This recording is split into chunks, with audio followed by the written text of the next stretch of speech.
Hello friends, स्वागत है आपका कंपटीशन अड्डा में। आज आपके सामने प्रस्तुत है पर पृथ्वी के प्रमुख परिमंडल।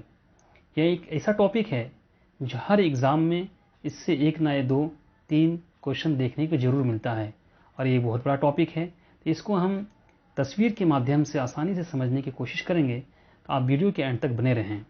अगर पसंद आए तो इसको लाइक करें, सब्सक्राइब करें, अपने दोस्तों को शेयर करें। तो हमारा पहला प्रश्न है दोस्तों कि निम्न में से कौन पृथ्वी की प्रमुख परिमंडल में शामिल नहीं है।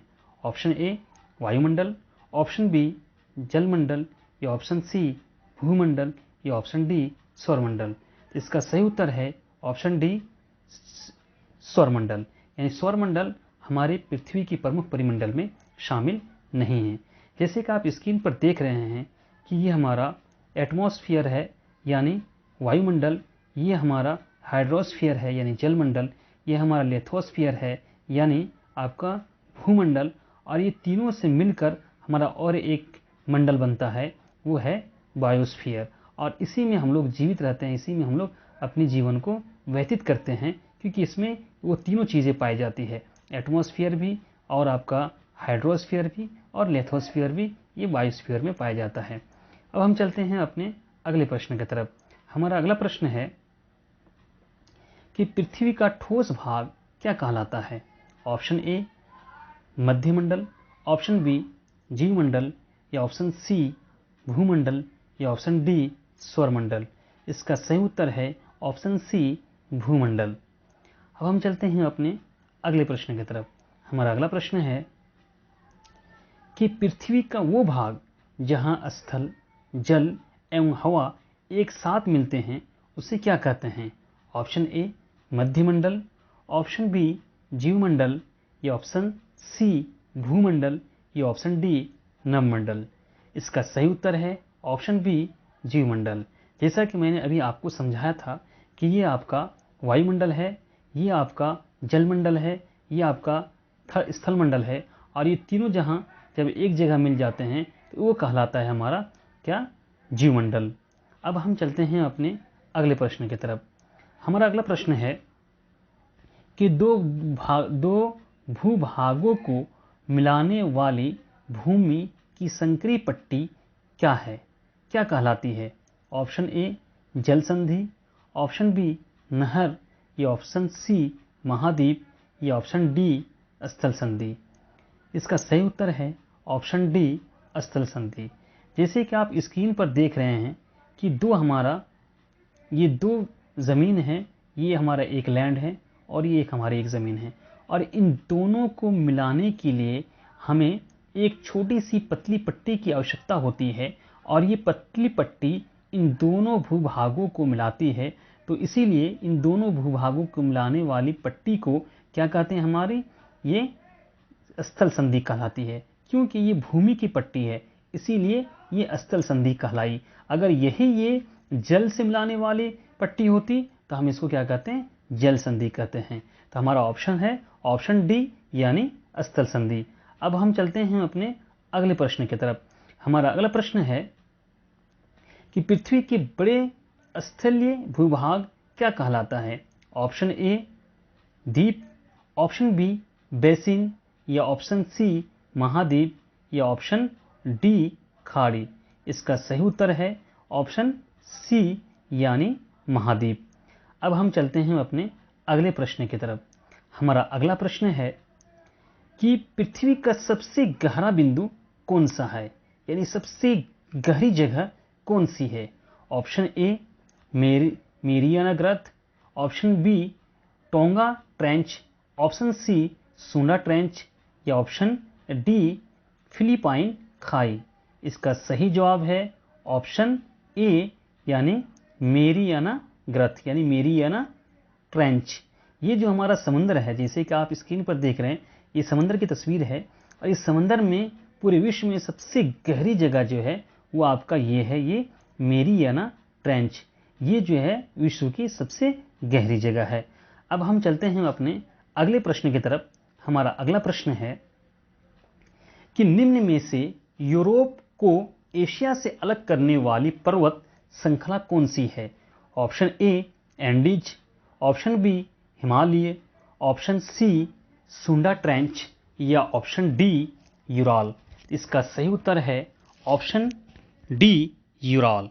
यूराल एक ऐसा पर्वत श्रृंखला है जो आप जब स्क्रीन पर देख रहे हैं कि एशिया और यूरोप ये दो हमारा महाद्वीप है, और इन दोनों महाद्वीप को अलग करने के लिए जो ये है वो कौन है, ये यूराल माउंटेन श्रृंखला है। ये यूराल माउंटेन जो है इन दोनों महाद्वीपों को आपस से अलग करती है। तो हमारा सही उत्तर है ऑप्शन डी यूराल। अब हम चलते हैं अपने अगले प्रश्न की तरफ। हमारा अगला प्रश्न है कि पृथ्वी के बहुत बड़े भाग पर जल पाया जाता है, जल से भरे ये भाग क्या कहलाता है? ऑप्शन ए नभमंडल, ऑप्शन बी वायुमंडल, या ऑप्शन सी भूमंडल, या ऑप्शन डी जलमंडल। इसका सही उत्तर है ऑप्शन डी जलमंडल। अब हम चलते हैं अपने अगले प्रश्न की तरफ। हमारा अगला प्रश्न है ग्रीक भाषा में लिथोस का अर्थ पत्थर है, तो एटमॉस का अर्थ क्या होगा? ऑप्शन ए स्थल, ऑप्शन बी जल, या ऑप्शन सी वाष्प, या ऑप्शन डी पत्थर।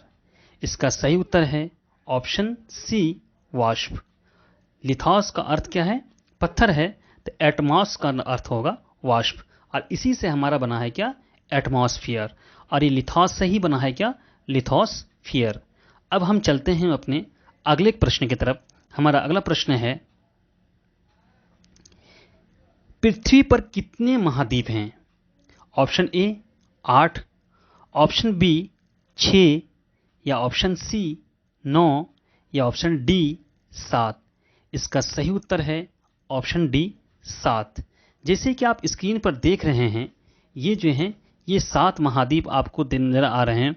और ये 7 महाद्वीप कौन कौन से हैं देख रहे हैं आप? एशिया है, यूरोप है, नॉर्थ अमेरिका है, और साउथ अमेरिका, अफ्रीका, और आपका ऑस्ट्रेलिया और अंटार्कटिका। तो ये 7 हमारे क्या हैं? ये आपके महाद्वीप हैं। Asia 1, Europe 2, Africa 3, north America 4, और आपका साउथ अमेरिका 5, ऑस्ट्रेलिया 6, और अंटार्कटिका 7। तो ये हमारे 7 महाद्वीप हैं। अब हम चलते हैं अपने अगले प्रश्न की तरफ। हमारा अगला प्रश्न है कि विश्व का सबसे ऊंचा शिखर माउंट एवरेस्ट समुद्र तल से कितना मीटर ऊंचा है? ऑप्शन ए 8,849, ऑप्शन बी 8,847, या ऑप्शन सी 8,846, या ऑप्शन डी 8,845। इसका सही जवाब है 8,849, जो कि ऑप्शन ए है। ये आपकी क्या कहते हैं गूगल में 8,849 दिखा रहा है, लेकिन एनसीईआरटी के बुक में 8,848 दिखा रहा है। तो आपका जो ऑप्शन आए सही उस वक्त आप उसी को मारिएगा। अगर 8,848 आए तो 8,848 आप टिक कीजिएगा, अगर 8,849 आए तो उसको टिक कीजिएगा। दोनों एक साथ नहीं आएगा, आएगा तो कोई एक ही आएगा। ओके, अब चलते हैं हम अपने अगले प्रश्न की तरफ। हमारा अगला प्रश्न कुछ नहीं है। अब हम मिलेंगे अपने नेक्स्ट वीडियो में, और जो बाकी इससे रिलेटेड जो क्वेश्चंस हैं उसको हम MCQs के द्वारा समझने की कोशिश करेंगे। और मैं हर क्वेश्चंस से रिलेटेड जो उसके लिए तस्वीर हो सकती है, जो उसके लिए पिक्चर्स हो सकती है, मैं उसको लाता हूं ताकि आप उससे आसानी से समझ सकें और वो हमेशा आपको याद रहें। क्योंकि तस्वीर एक ऐसी चीज़ है जो एक मतलब माइंड में सेट हो जाता है तो वो जल्दी भूलती नहीं, बहुत मुश्किल से लोग उसको भुला पाते हैं। तो तस्वीर के माध्यम से इसीलिए मैं आप लोगों को समझाता हूँ। तो आप मेरी वीडियो को जरूर देखें, अपने दोस्तों को भी शेयर करें और इसको सब्सक्राइब करें, लाइक करें। जय हिंद।